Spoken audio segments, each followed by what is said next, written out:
Hello viewers, अस्सलाम वालेकुम। Lecture number 2 में आपको खुशामदीद कहता हूँ।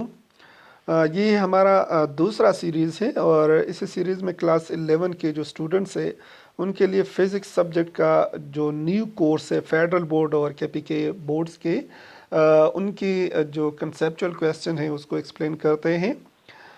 आज हम यूनिट नंबर 1 जिसका टाइटल है मेजरमेंट, उसकी कंसेप्चुअल क्वेश्चन को एक्सप्लेन करते हैं। अगर आप पहली मर्तबा यूट्यूब पर मेरे लेक्चर्स को देख रहे हैं तो आपसे यही गुजारिश है कि आप मेरे से चैनल को सब्सक्राइब करें, वीडियो और साथ में जो बेल आइकन है उसको दबाएं ताकि हर नई आने वाली वीडियो के नोटिफिकेशन आपको मौसूल हो सके। तो स्टूडेंट्स, आइए चलते हैं क्वेश्चन की तरफ। आज का पहला क्वेश्चन है क्वेश्चन नंबर 6। क्वेश्चन नंबर 6 में आपसे पूछा गया है what determines the precision of a measurement. Question को समझिए। What determines the precision of a measurement. Measurement में जो प्रिसिशन टर्म्स आता है ये क्या डिटरमिन करता है। तो इसी क्वेश्चन के लिए जो स्टेटमेंट हम लिखते हैं वो होगा ये, the term precision of a measurement. Measurement का जो प्रिसिशन वाला टर्म्स है हमने उसी के बारे में बताना है। इसी के लिए आपके जहन में जो आइडिया होना चाहिए वो आइडिया होगा ये, प्रिसिशन ऑफ अ मेजरमेंट। यानी अगर आपको प्रिसिशन का डेफिनेशन के बारे में इल्म हो कि प्रिसिशन का क्या मतलब होता है, इसको हम किस तरह डिफाइन करते हैं, तो आप इस क्वेश्चन को आसानी के साथ हल कर पाओगे। ये क्वेश्चन एक्सप्लेनेशन के बारे में है, तो यहाँ पर हम लिखते हैं एक्सप्लेनेशन।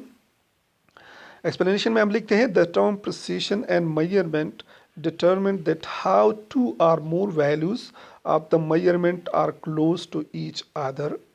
प्रिसीशन का जो टर्म्स है मेजरमेंट में जो इस्तेमाल करते हैं हम, ये हमें डिटरमिन करता है कि जब हम मेजरमेंट करते हैं तो जब दो या दो से ज़्यादा वैल्यूज़ आ रही हो तो इन वो वैल्यूज़ जो है वो एक दूसरे के कितने क्लोज है, ये हम प्रिसीशन के ज़रिए डिटरमिन करते हैं। मतलब ये है कि जब हम किसी एक चीज़ की मेजरमेंट करते हैं दो या दो से ज़्यादा मरतबा, तो हर मरतबा जो वैल्यूज़ आती है उन दो जो मेजर्ड वैल्यूज़ हैं उनके दरमियान जो रिलेशन है, जो क्लोजनेस है, वो हम मालूम करते हैं प्रिसिशन के ज़रिए। The precision is used for finding the consistency of the measurement। precision का जो लफ्ज़ है ये हम measurement की consistency के लिए इस्तेमाल करते हैं कि ये measurement कितना जो है दुरुस्त है, कितना ये सही है। In a measurement, the conformity and the number of significant figures are the characteristic of the precision। Measurement की जो कन्फर्मेटी है कि ये मेजरमेंट ये ठीक है या नहीं है, और जो इसमें नंबर ऑफ सिग्निफिकेंट फिगर्स जो आते हैं ये प्रिसिशन की जो करेक्टरिस्टिक है, ये प्रिसिशन की करेक्टरिस्टिक है। मज़ीद एक्सप्लेन करते हैं। So the high precision means the result of the measurement are consistent of or the repeated values of the reading are obtained. High precision का मतलब ये है कि जब हम मेजरमेंट करते हैं तो वो मेजरमेंट जो है कंसिस्टेंट है, यानी ज़्यादा दुरुस्त है। और जब हम रिपीटेड वैल्यूज़ यानी मेजरमेंट बार बार करते हैं तो हर वैल्यूज़ जो है वो एक दूसरे के क्लोज आती है, तो इसका मतलब ये है कि ये मेजरमेंट जो है ये हाईली प्रिसाइज है। The low precision means the values of the measurement varies. जब किसी मेजरमेंट की लो प्रिसिशन की बात हो रही हो तो इसका मतलब ये है कि जो मेजर्ड वैल्यूज़ आ रही है वो उनके दरमियान बहुत ज़्यादा वेरिएशन है, वो एक दूसरे के से बहुत मुख्तलिफ हैं। But it is not necessary that the highly precise reading gives the accurate result.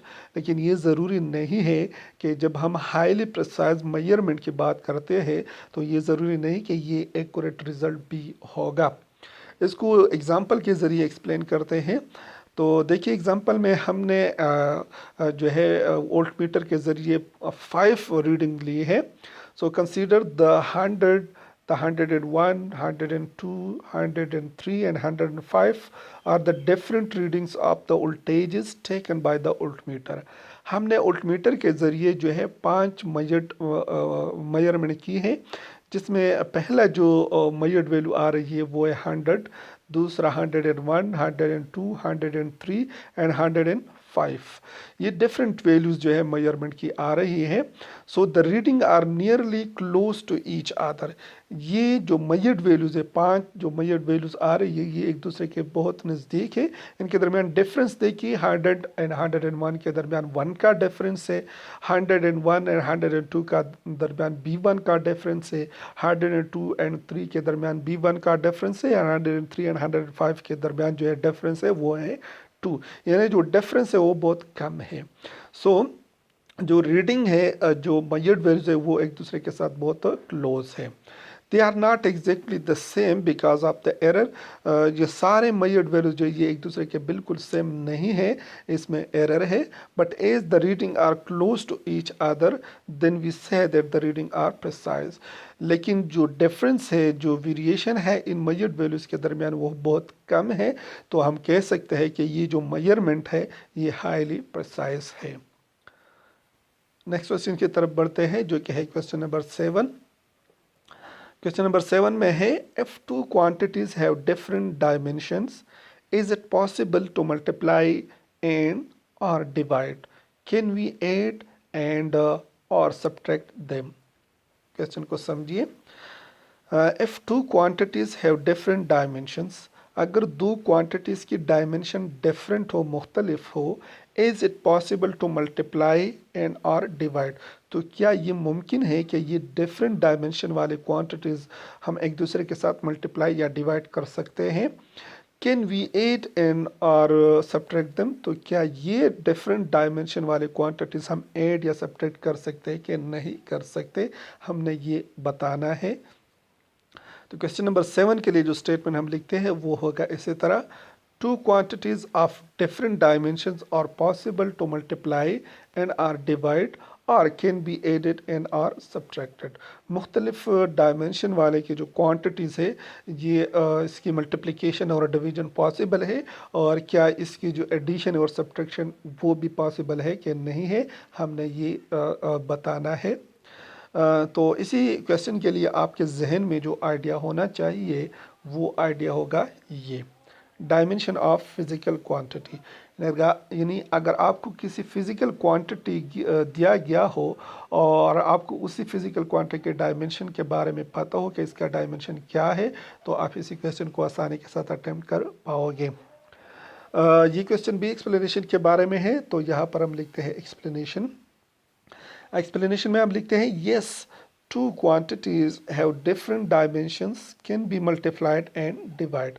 हाँ बिल्कुल, दो मुख्तलिफ डायमेंशन वाले जो क्वांटिटीज़ है हम इसको मल्टीप्लाई और डिवाइड कर सकते हैं। Their multiplication and division results a new quantity called derived quantity। जब हम इसकी मल्टीप्लिकेशन करते हैं या डिवीजन करते हैं तो ये एक नया क्वांटिटी जो है वो देते हैं, जिसको हम कहते हैं डिराइव्ड क्वांटिटी। फॉर एग्जांपल, मिसाल के तौर पर, mass and velocity can be multiplied which gives momentum. Mass और वेलोसिटी ये ऐसी क्वांटिटीज़ है जिसके डायमेंशन एक दूसरे से डिफरेंट है, तो जब हम इसको मल्टीप्लाई करते हैं तो ये हमें एक नया क्वांटिटी देते हैं जिसको हम मोमेंटम कहते हैं। That is momentum is equal to mass ज़रबी वेलोसिटी। यानी जब हम मास और वेलोसिटी को मल्टीप्लाई करते हैं तो इसे जो डिराइव्ड क्वांटिटी आती है उसको हम कहते हैं momentum. Both mass and velocity have different dimensions. Mass और वेलोसिटी दोनों के डायमेंशन जो है वो डिफरेंट है। That is dimension of mass as m and that of velocity as ml की पावर -1। मास की जो डायमेंशन है वो है m, कैपिटल M, और वेलोसिटी जो है उसकी डायमेंशन है ml की पावर -1। इन दोनों के डायमेंशन जो है वो डिफरेंट है, हम इन दोनों को मल्टीप्लाई कर सकते हैं। जो नया क्वांटिटी आती है उसको हम डिराइव्ड क्वांटिटी कहते हैं, और यहाँ पर मास एंड वेलोसिटी की प्रोडक्ट से जो डिराइव्ड क्वांटिटी आती है हम उसको कहते हैं momentum. Similarly, distance can be divided by time which gives speed। इसी तरह डिस्टेंस और टाइम जो है ये दो मुख्तलिफ डायमेंशन वाले क्वांटिटीज़ है। जब हम डिस्टेंस को टाइम के साथ डिवाइड करते हैं जो क्वांटिटी आती है उसको हम कहते हैं speed. That is speed is equal to distance divided by time. यानी जब हम डिस्टेंस को टाइम से डिवाइड करते हैं जो क्वांटिटी आती है हम उसको कहते हैं speed. both distance and time have different dimension, that is dimension of distance as L and that of time as T. दोनों डिस्टेंस और टाइम की डायमेंशन जो है वो डिफरेंट है। जैसे कि डिस्टेंस की जो डायमेंशन है वो है L और जो टाइम है उसकी डायमेंशन है कैपिटल T। क्वेश्चन का दूसरा पार्ट ये है कि हम मुख्तलिफ डायमेंशन वाले क्वांटिटीज़ को ऐड कर सकते हैं कि नहीं कर सकते। तो यहाँ से इसी क्वेश्चन का दूसरा पार्ट जो है वो स्टार्ट होता है। So two quantities have different dimensions can not be added and subtracted. दो क्वांटिटीज़ की जिसकी डायमेंशंस डिफरेंट हो तो हम उसको ऐड या सब्ट्रैक्ट नहीं कर सकते। फॉर एग्जांपल, मिसाल के तौर पर mass can not be added with time and length. मिसाल के तौर पर मास जो है ये हम टाइम और लेंथ के साथ ऐड नहीं कर सकते। Only those quantities that have same dimensions can be added and subtracted.